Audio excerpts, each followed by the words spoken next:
Light, bright, and cheerful. It's some of the most familiar of all early 18th century music. It's been featured in uncounted films and television commercials. But what is it, and why does it sound that way? This is the opening of Spring from the Four Seasons by Italian composer Antonio Vivaldi. The Four Seasons are famous in part because they're a delight to the ear. However, even more notable is the fact that they have stories to tell. At the time of their publication in Amsterdam in 1725, they were accompanied by poems describing exactly what feature of that season Vivaldi intended to capture in musical terms. In providing specific plot content for instrumental music, Vivaldi was generations ahead of his time. If one were to read the poems simultaneously to hearing the music, one would find the poetic scenes synchronizing nicely with the musical imagery. We are told that the birds welcome spring with happy song, and here they are doing exactly that. Soon, however, a thunderstorm breaks out. Not only is there musical thunder and lightning, there are also more birds, wet, frightened, and unhappy. In summer, the turtle dove sings her name, Tortorella, in Italian, before a hailstorm flattens the fields. Autumn brings eager hunters dashing out in pursuit of their prey. The winter concerto begins with teeth chattering in the cold,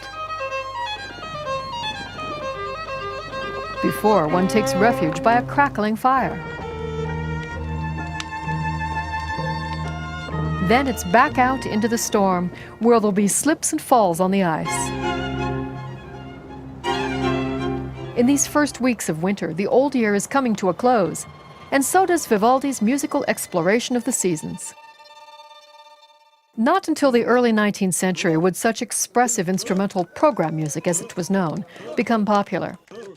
By then, larger, more varied ensembles were the rule, with woodwinds, brass, and percussion to help tell the tale. But Vivaldi pulled it off with just one violin, strings, and a harpsichord.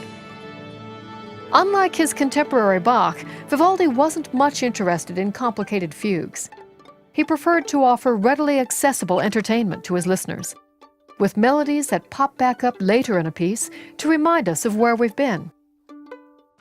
So the first movement of the Spring Concerto begins with a theme for spring, and it ends with it too, slightly varied from when it was last heard.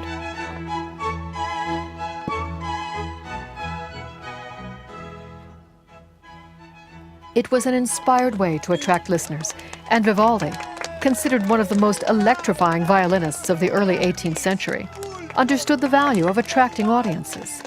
Such concerts might feature himself as the star violinist. Others presented the young musicians of the Pietà, a Venetian girls' school, where Vivaldi was director of music. Most of the students were orphans. Music training was intended not only as social skills suitable for young ladies, but also as potential careers for those who might fail to make good marriages. Even in the composer's own time, Vivaldi's music served as diversion for all, not just for the wealthy aristocrats. 300 years later, it's an approach that still works, and Vivaldi's music still sounds like trotting horses on the move.